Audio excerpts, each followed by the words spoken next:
Good morning and welcome, everybody. I'm pleased to host yet another media roundtable today to continue to keep our residents informed on the continued steps we are taking in the Riverlife construction project area.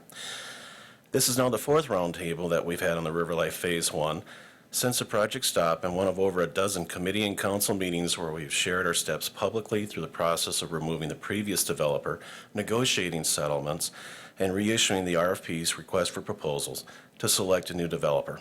I'm pleased that the city has selected the Vagut Odie Riveron Group as a developer team, and I welcome Mitch Vagut here with me this morning, and both of us will be answering questions on the project as it is now restarted. Obviously, it's never positive when a developer misses their benchmarks or fails to perform, but we know that does happen for a variety of reasons. I'm very proud that in the city of Wausau, we treat developers fairly but firmly. We gave the previous developer the legally required amount of time to restart their project, and when they did not, we moved as quickly as possible to select a new developer and restart the project. Also, the Riverlife area is much more than the village's Phase 1 project. We have opened the new Riverlife Park, and we are looking forward to the official grand opening dedication for that park on Wednesday, August 7th at 10 a.m., and we invite everybody to come and participate in that grand opening.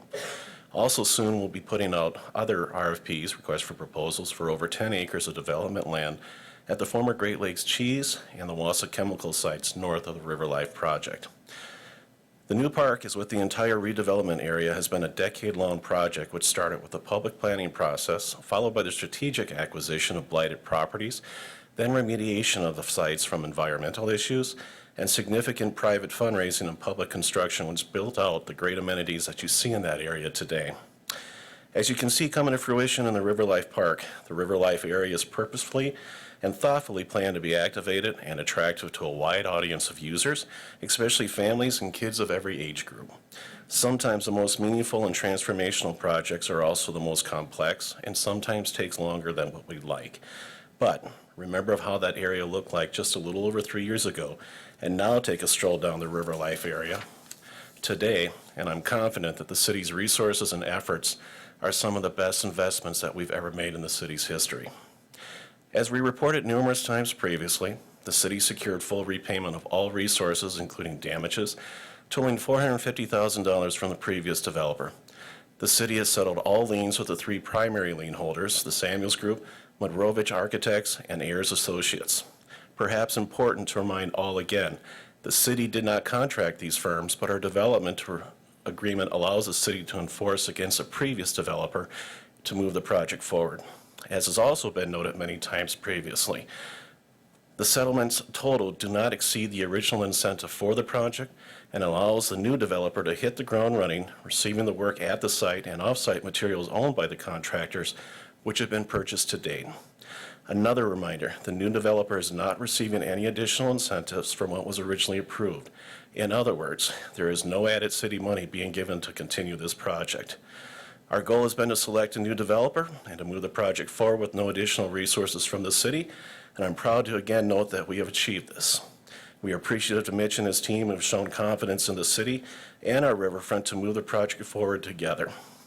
And now I'd like to pass it off to Mitch for some of his thoughts and comments, and then afterward, we're both glad to answer some of your questions. Thank you. Mitch Vagut. We're real happy that working with the city of Wausau, I think they did a great job of communicating with us and showing us where this project, the problems it had and where we can take it going forward here. We're planning on, we're already getting started, but we'll be rolling we're hoping by next May pretty much to be open. We have a few obstacles we're hitting right away out of the gate, recertifying some of the existing things that have been going on, but I think within 60 days or so you'll start to see some sticks going up. Right now you're just seeing some dirt being moved around and stuff like that. And, that being said, any questions for anybody? Right out there.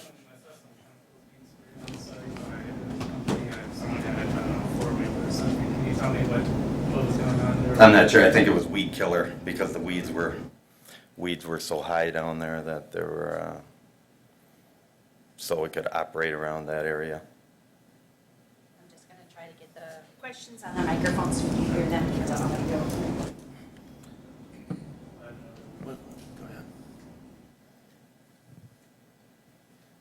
How much do you expect the total project to cost at this point, and what's the plans for number of units, stories, and so forth? Well, going forward, it's going to be a 4-story building, and we're right around probably the 11 million range. The units are going to be 75. An interesting thing we kind of changed up a little bit is we're adding 11 3-bedroom units compared to the old plans, mainly we're thinking people our age that are, the mayor said he was going to rent one. And I know I have aged, but that's another story. But, so we're putting in some 3-bedrooms for 3-bedroom, 3-bath units, 11 of them, and kind of swinging a little bit that way, along with, I think we're doing about half of them are 1-bedrooms, and the other 30 or so are going to be 2-bedrooms. So 75 total? Yeah, 75 total units.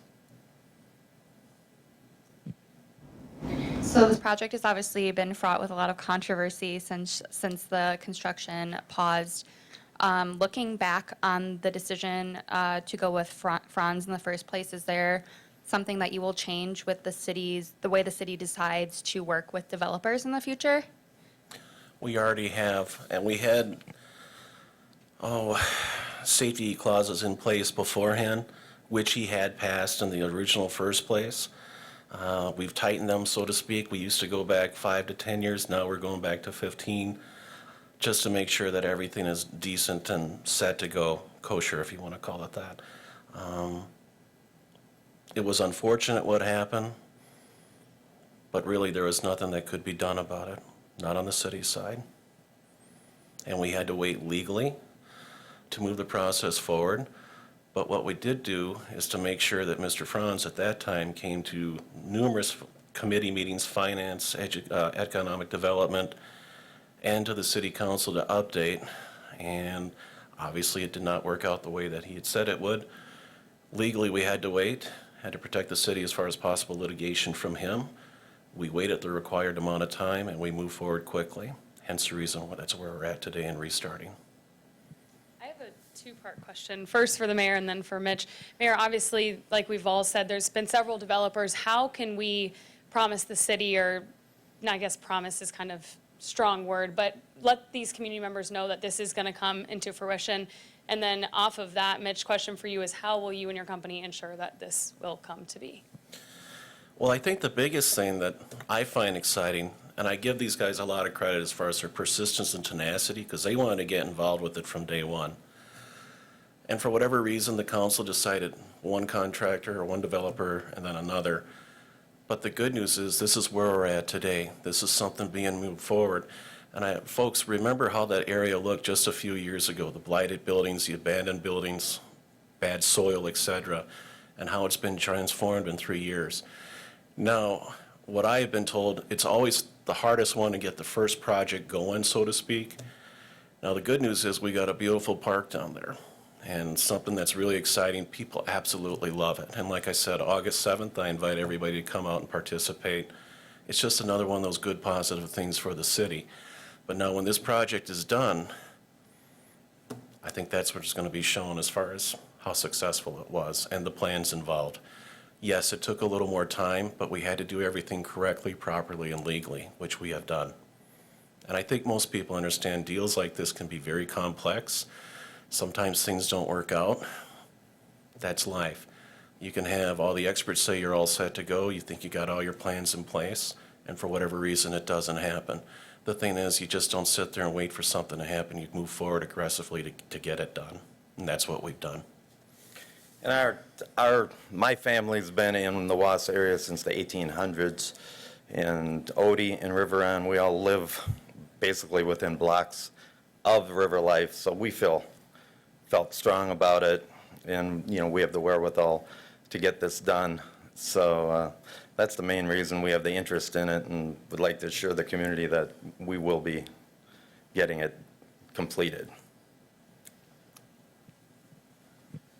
So in the initial press release announcing that Gorman would no longer be on the project and would be taking over the landmark, I got a call from the owner of that building, Scott Williams, who said that that deal was nowhere close to happening, and that was in the really early stages, and he was actually quite shocked to see that press release. Can you talk a little bit about what went into that announcement? And also, it seems a little odd that Gorman would be too busy for the project since they have such a large portfolio, and it's such a huge company that can work on so many different projects. I can talk to you afterward, myself and Chris. I don't. Okay. Do you want to address that? It's not off the record if we talk to you after. It's just not very relevant to the folks on this piece. But the, I think we've discussed before, two things. One, obviously and I won't speak for, the owners of Landmark. Obviously, they're in a due diligence period. They have a signed letter of intent. That signed letter was a basis for Gorman to apply for tax credits, from the state, which they've been awarded for. So clearly there's been coordination between the two of them. They do have to come to a completion, to an understanding, a final set of terms and a final agreement before the sale happens. And we know that's continuing, and that's a process, especially on a project like that where it has a variety of different funding sources, including tax credits. You have to negotiate all those terms before the closing. So I know that's going on. We hope, obviously, we support that project. We support the renovation of the Landmark. We hope that it can come to fruition. Your question on Gorman is a very simple one, and I'm sure they would answer it the same way. They have a long history of working throughout the state. They don't have a lot of subcontractors locally, obviously. They don't do a lot of they have done projects with the city of Wausau before, but they don't do a lot of projects in central Wisconsin. And they, like many other contractors or developers, are quite busy in their home turf in the south, And so, we made it a priority, as you know, that the project starts as soon as possible. If we were, I think, willing to wait a longer period of time, they certainly could have still got the project done, but it wouldn't have been able to start immediately, and it's a testament to Mitch's team and to Bob Odie's crew and the other folks that are able to start immediately. And really, that was viewed as strategic, for the project and for the city in the long haul. Obviously, people really want to see the project come to fruition. There's a lot of interest. There were already a lot of pre-leasing, that had gone on with the project. And when it stalled, that was, unfortunate to those folks who are excited about it. So we thought it was important to make sure it gets done as soon as possible.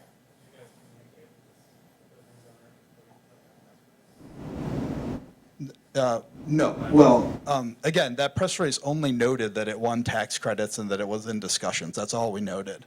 It's public information, We spoke with Gorman. It came from Gorman, the phrase, So and they have a signed letter of intent. I haven't spoken to Scott recently, but again, the information that we shared was simply that they won tax credits and that was Gorman's priority. Not sure it's... Go ahead, Nina. We're hoping to be by, I would say, June 1st to take occupancy. Again, it's going to depend on the weather this winter. If it's 30 below in November, it's going to push us back a little bit with getting the exterior work or how far spring goes by, but that's the expected completion date. And it could possibly be moved up or moved back, but right now that's where our target is. Michael?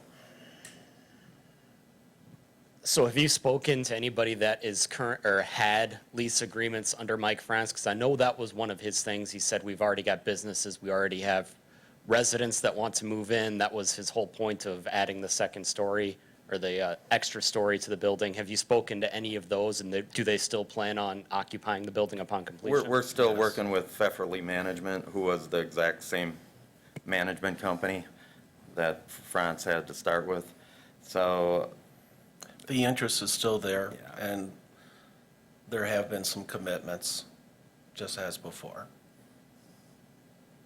Obviously, if the interest wasn't there, it wouldn't be getting done. Anybody else? Mitch, I believe it was you, but it might have been the mayor, but someone mentioned problems or issues on the site earlier in the speech today. Can you tell me what some of those problems or challenges are?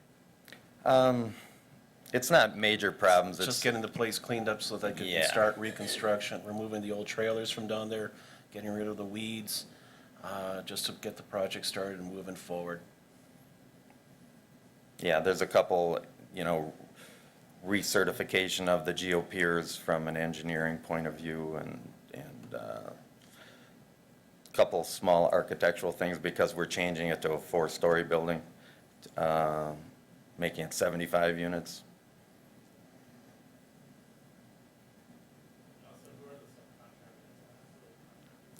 Well, REO Construction, Bob Odie is our partner is the builder, yeah. Are any of these subcontractors from the original projects involved in this? Currently, no. Yeah.